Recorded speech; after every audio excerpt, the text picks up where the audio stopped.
kitanya yang memerintah atas hidup kita sendiri. Tanpa disadari loh, kita itu seringkali memposisikan diri kita sebagai Tuhan. Karena kita bertindak sendiri, kita ikutin maunya kita sendiri. Kita gak pernah libatkan Tuhan dalam hidup kita. Let it be my will, be done. Bukan kehendak Tuhan. Kalau kita dikerat sama Tuhan, terima dengan kerendahan hati. Bersyukur kalau kamu masih dikerat sama Tuhan, karena kita gak bisa mengerat diri kita sendiri. Cuma Tuhan yang bisa mengerat kita. The devil itu bukan cuma licik, tapi dia itu juga copycat. Seberapa tajamnya kamu atau pekanya kamu itu yang menentukan adalah hubungan kamu sama Tuhan. Seberapa dekatnya kamu sama Tuhan. Kalau Tuhan itu pertama-tama ngomong, hanya mulai dari satu kata. Taat, ampuni. Kita semua, kalau udah percaya sama Tuhan, otomatis kita akan diberi Roh Kudus. Seharusnya kita itu bisa mendengar suara Tuhan. Dia ada duplikat iblis, ada duplikat Tuhan. Gaya hidupmu, sikapmu, itu menunjukkan siapa yang kamu sembah. Ketika kita disempurnakan sama Tuhan, dan ketika kita dipakai menjadi alatnya, kita bukan hanya menjadi terang atau berkat dimanapun kita berada, tetapi kita akan menjadi terang dan kita akan menjadi sumber berkatnya. Kita bukan cuma menjadi berkat, tapi kita menjadi sumber berkatnya. Yang namanya sumber berarti bakal kekurangan gak? Bakal kekeringan gak? Nggak bakal. Cari dulu kerajaannya, cari rajanya. Kalau kita cuma fokus atau cari hal-hal duniawi, gimana caranya kita bisa ketemu kerajaannya? Boro-boro ketemu rajanya kalau kita cuma fokus sama hal-hal duniawi. Seperti janji aku, hari ini aku akan membahas tentang gimana caranya kita tidak menjadi Tuhan dalam hidup kita. To me, this topic is very important karena jarang dibahas. Buat orang-orang, ayat yang paling serem itu yang pas Tuhan ngomong, "Enyahlah, aku gak mengenal kamu." To me, this verse itu lebih menyeramkan. Hai kamu orang-orang yang tidak setia, tidakkah kamu tahu bahwa persahabatan dengan dunia adalah permusuhan dengan Allah? Jadi barang siapa hendak menjadi sahabat dunia ini, ia menjadikan dirinya musuh Allah. Signal kita itu seharusnya ke Tuhan, 100%. Tapi iblis bikin signal-signal lain supaya kita lebih tertarik sama hal-hal lain. Kita maunya apa, kita sukanya apa, iblis akan taruh godaan itu di depan kita. Supaya yang penting, kita nggak fokus ke Tuhan. Iblis akan bikin berbagai macam distraction supaya fokus kita itu enggak lagi ke Tuhan. Kalau dia bisa, dia bahkan mau bikin signal kita ke Tuhan itu hilang. Dunia ini sangat gelap, karena dunia ini ya sarangnya si iblis. Dan Tuhan taruh kita di dunia yang gelap ini karena Tuhan mau uji kita, apakah kita bisa bertahan jadi terang atau enggak. Demikianlah hendaknya terangmu bercahaya di depan orang, supaya mereka melihat perbuatanmu yang baik dan memuliakan Bapamu yang di surga. Kita itu harus bisa menjadi contoh. Kita harus bisa menjadi terang. Goal kita itu seharusnya orang bisa melihat Tuhan melalui kita. Kita itu ambasadornya Tuhan. Lihat semua brand-brand yang ada di dunia ini. Ketika brand memilih ambasador, memilih selebriti untuk menjadi ambasador, mereka tuh pasti nggak asal milih. Dan setiap selebriti yang udah dipilih menjadi ambasador brand tersebut, mereka harus bisa merepresent brand itu dengan baik. Mereka harus bisa meng-carry, membawa brand itu dengan baik. Contoh satu, Rose Blackpink. Dia sebelum jadi ambasadornya YSL, dia lebih suka pakai pakaian yang lebih colorful.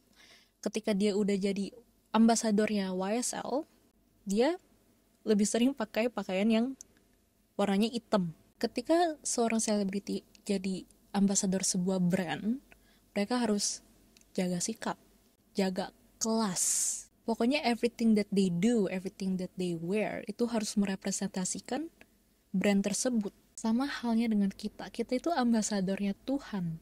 That means we need to jaga attitude kita, jaga sikap kita, jaga tutur kata kita. Cara kita ngomong, cara kita men-treat orang lain, cara kerja kita. Kita tuh pasti hanya cuma ikutin sistemnya Tuhan, sistem kerajaan Allah, bukan sistem dunia. Lagi, pokoknya semua-muanya yang kita lakukan itu hanya merepresentasikan Tuhan kita. Kita balik lagi ke contoh dunia. Kalau ambasador sebuah brand ini bermasalah atau malu-maluin brandnya, mereka akan di-cut gak? Pasti mereka akan di-cut dan mereka akan diganti. Jadi, jangan kita malu-maluin Tuhan kita. Jangan kita ngaku-ngakunya anak Tuhan, tapi sikap kita itu sangat berbeda sama apa yang kita akuin. Jangan kalau orang lihat kita, masa iya dia anak Tuhan, masa iya dia ambasadornya Tuhan, kok gayanya kayak begitu sih, kok tingkah lakunya kayak gitu sih, kok ngomongnya kayak gitu, kok ngomongnya kasar. jangan sampai kita malu-maluin Tuhan, apalagi buat Tuhan sedih lihat kita.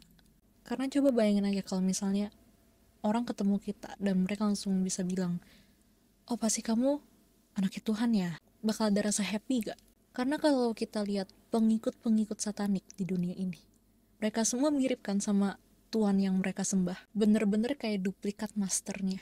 Dari perilaku, gaya hidup, dan lain-lain. Semuanya sama. Mereka begitu berapi-api dan berkobar-kobar untuk Tuhan mereka. Mereka begitu semangatnya menunjukkan identitas mereka. Lah kita yang ngakunya anak-anak Tuhan pada kemana semua? Jadi kalau mereka aja bisa mirip dengan siapa yang mereka sembah, kenapa kita nggak bisa mirip? Banyak dari kita yang ngaku kalau kita nyembah Tuhan, pengikut Tuhan, anak Tuhan, hamba Tuhan, murid Tuhan. Tapi di mana persamaannya? Jadi ada duplikat iblis, ada duplikat Tuhan. Gaya hidupmu, sikapmu, itu menunjukkan siapa yang kamu sembah. Kita adalah anak-anak seorang raja, diberi DNA-nya seorang raja. Kita harus hidup seperti identitas kita yang sebenarnya. Kita harus buang segala keburukan yang ada dalam kita. Keburukan contohnya apa aja? Iri hati, dengki, kepahitan, sombong. Banyak banget, saking banyaknya nggak bisa inget semua. Pokoknya keburukan itu segala sifat buruk yang ada pada manusia. Untuk membuang semua itu dengan kemampuan diri kita sendiri nggak bakal bisa. Karena kita nggak bisa mengerat diri kita sendiri. Karena yang namanya keburukan atau dosa itu kayak udah melekat banget sama daging kita. Tanpa Tuhan, tanpa campur tangan Tuhan, kita itu untuk membuang semua keburukan kita itu bakal rasanya kayak impossible banget. Kita butuh banget bantuan dari Tuhan karena cuma Tuhan yang bisa menyempurnakan kita. Tuhan mau semua anak-anaknya itu mengenal Dia.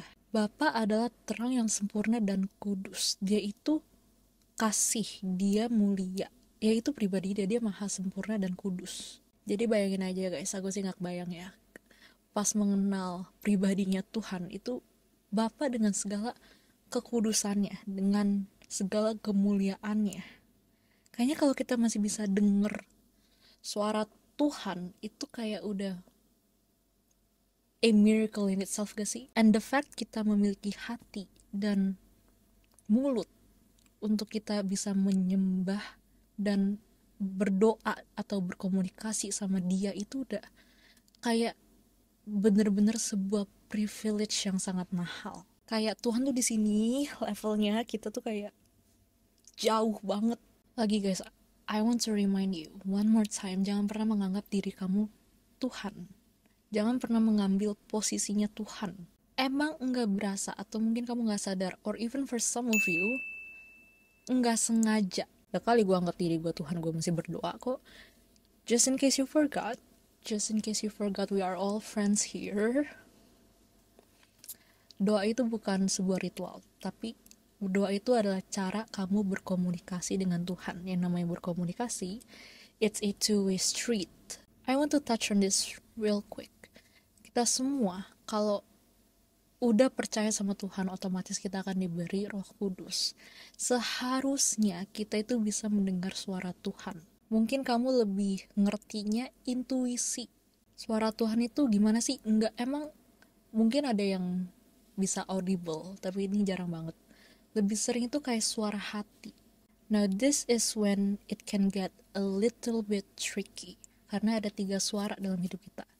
Suara iblis, suara Tuhan, dan suara diri kita sendiri. Seberapa tajamnya kamu atau pekanya kamu itu yang menentukan adalah hubungan kamu sama Tuhan. Seberapa dekatnya kamu sama Tuhan. Kalau Tuhan itu pertama-tama ngomong, hanya mulai dari satu kata. Diam, taat, ampuni. Lama-lama kalau kamu taat dengan hanya satu kata itu, lama-lama akan menjadi sebuah kalimat. Kamu kesini, kamu begini, kamu jangan ini, kamu begini, kamu begitu. Kalau kamu taat, lama-kelamaan Tuhan akan mulai mencurahkan isi hatinya. And you would know things that you do not know before. Anyway, itu agak keluar jalur sedikit. So, balik lagi, kalau kita perhatiin tanpa kita sadari dalam menjalani hidup ini, kita itu seringkali memposisikan diri kita sebagai Tuhan. Kita itu act as if we are God. Karena kita bertindak sendiri. Kita ikutin maunya kita sendiri. Kita gak pernah libatkan Tuhan dalam hidup kita. Contoh paling gampang zaman sekarang itu manifesting.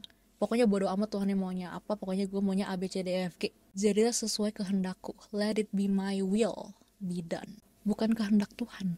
Vision board, pokoknya ini vision gue, hidup gue maunya kayak begini, bulan ini gue maunya begini, and here's how am I going to achieve this. Emang kayaknya vision board atau manifesting tuh fun, seru, sangat amat menggiurkan gitu lah ya.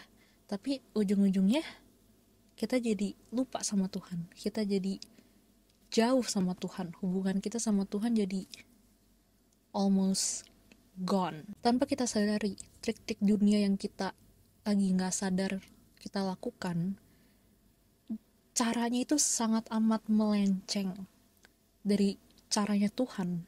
Sangat amat berbeda dengan caranya Tuhan dan sangat amat berbeda dengan apa yang Tuhan mau. The devil is I won't say smart because I don't think he's smart. Mungkin licik kali ya lebih tepatnya. The devil itu bukan cuma licik, tapi dia itu juga copycat.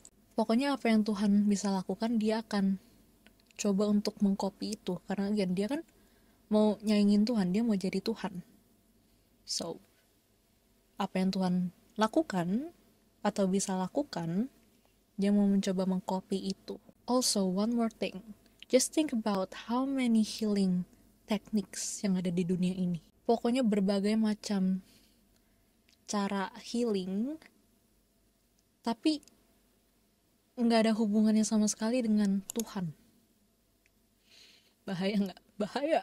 Lagi, tanpa kita sadari kita itu menjalani hidup sesuai dengan apa yang kita mau, bukan apa yang Tuhan mau. Yang memimpin dalam hidup kita itu lebih sering kitanya sendiri. Yang ambil semua keputusan, yang putusin itu kita pokoknya maunya ini, maunya sendiri. Kitanya yang memerintah atas hidup kita sendiri tanpa disadari loh. That is why it's very important untuk kamu dekat sama Tuhan. Karena kalau aku gak dekat sama Tuhan, I would not know all this stuff. Aku gak bakal sadar akan hal ini. Hal yang again tanpa disadari itu akan membawa kita kepada maut. Percaya fully sama Tuhan. Apapun yang terjadi dalam hidup kita, kita harus percaya 100% sama Tuhan. Kalau kita stres, sibuk, atau pusing dengan cara kita sendiri, itu artinya kita gak betul-betul percaya sama Tuhan. Contoh paling gampang, ketika kamu berdoa, kamu bawa permasalahan kamu kepada Tuhan, kamu serahkan kepada Tuhan, minta tolong, melek, kamu tarik lagi masalah kamu, terus kamu pusing sendiri, aduh gimana caranya. Kalau misalnya masalah utang, kamu bawa masalah itu ke Tuhan, melek, langsung mikir, oh gue jual ini, gue pinjem sini, gue mending ngapain ya. Kalau kita lihat sebuah rumah, fondasi dasarnya itu adalah batu-batu besar, biarin rumahnya kuat atau biarin rumahnya nggak turun. Batu-batu besar itu melambangkan Tuhan, dan rumahnya itu melambangkan kita. Tapi kalau kita lihat hidup kita saat ini, kita lihat hidup kita sekarang, apakah benar fondasi kita itu Tuhan? Apakah rumah kita bahkan sudah jadi seperti apa yang Tuhan mau? Kalau kita lihat hidup kita sekarang, kita lihat diri kita sekarang, apakah kita sudah menjadi tempat yang layak untuk Roh Kudus tinggal? Apakah kita sudah menjadi sesuai dengan apa yang Tuhan mau? Kita adalah bait yang kudus, jadi pastikan hidup kita itu jadi seperti apa yang Tuhan mau. Kejar apa yang Tuhan mau, cari tahu apa yang Tuhan mau. Roh Kudus itu tidak bisa bekerja secara maksimal kalau kita tidak berusaha untuk menghancurkan kedagingan kita. Karena ya tiap kali Roh Kudus mau ngajarin sesuatu, Roh Kudus mau kasih tahu sesuatu, kita bentur, kita kepala batu, keras kepala, kita merasa kita hebat, kita merasa kita udah tahu semuanya. Karena Roh Kudus udah berkali-kali mencoba untuk berbicara kepada kita, kasih tahu kita, ngajar kita, tapi kitanya nggak mau denger. Ya udah, sekarang Roh Kudusnya diem, kayak non-aktif, karena ya kita cuekin tiap kali dia berbicara, tiap kali dia mau ngajarin kita sesuatu, kasih tahu kita sesuatu, kita bodoh amat. Kalau kita dikerat sama Tuhan, terima dengan kerendahan hati, bersyukur kalau kamu masih dikerat sama Tuhan, karena lagi, like I said, kita nggak bisa mengerat diri kita sendiri, cuma Tuhan yang bisa mengerat kita. Jadi kalau Tuhan kerat kita, kerat semua keburukan kita, bersyukur. Tuhan lakuin itu karena dia mau kita diperbarui, dia mau kita disempurnakan. And most importantly, dia lakukan itu karena dia sayang sama kamu. Emang rasanya sakit, emang rasanya gak nyaman, emang rasanya kayak kamu tuh mau berontak, tapi just tahan, just terima aja semua itu, karena semua itu ya lagi untuk kebaikan kita sendiri. Untuk menjadi alat Tuhan, kamu tuh harus clear, harus beres. Carilah dulu kerajaan Allah dan kebenarannya, maka semuanya itu akan ditambahkan kepadamu. Kebanyakan dari kita itu cuma maunya ditambahkan, kebanyakan dari kita cuma fokus sama ditambahkannya doang, dibandingkan carilah kerajaan Allah dan kebenarannya. Praktek firman Tuhan itu terbalik, jadi kita gak pernah dapat kebenarannya. Fokusnya juga seringkali kita itu terbalik, banyak orang tuh fokusnya ke berkatnya dibanding ke Tuhannya. Jadi cari Tuhan itu karena ada maunya. Jangan cuma datang ke Tuhan kalau ada maunya, atau kepepet, atau misalnya ada masalah baru ke Tuhan. Coba deh kamu bayangin sekarang, kita tahu Tuhan itu sempurna, kudus, penuh kasih. Tuhan dengan segala keagungannya, kemuliaannya. Coba bayangin bener-bener kamu mau ketemu Tuhan, terus kamu kucuk-kucuk datang cuma buat minta berkat. Kita datang ke Tuhan dengan permintaan yang sangat lowly, atau kecil, atau sepele.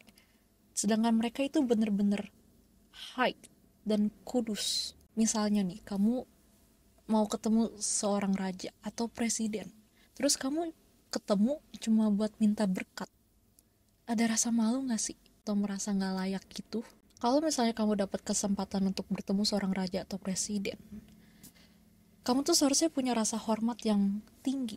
Percakapan kamu, kalau misalnya kamu dapat kesempatan untuk bertemu seorang presiden atau raja, percakapan kamu tuh seharusnya lebih dari hanya sekedar minta berkat. Dan aku bukannya bilang gak boleh minta berkat, karena Tuhan tuh penuh kuasa dan pastinya juga kaya akan segala sesuatu. Aku mau bocorin sesuatu ke kamu. Apa yang Tuhan mau kasih ke kamu atau siapkan untuk kamu itu jauh lebih berharga dari semua harta yang ada di dunia ini. Tuhan itu akan selalu kasih kamu sesuatu yang kekal, sesuatu yang priceless. Yes, dunia ini bisa kasih kamu kesenangan atau kenikmatan sementara, tapi apa yang kamu punya di bumi ini, kamu akan bawa ke surga gak? Kalau kamu cuma fokus kumpulin kekayaan di dunia ini, kamu punya apa pas nanti kamu pulang? Kita datang ke Tuhan itu seharusnya karena kita butuh terangnya.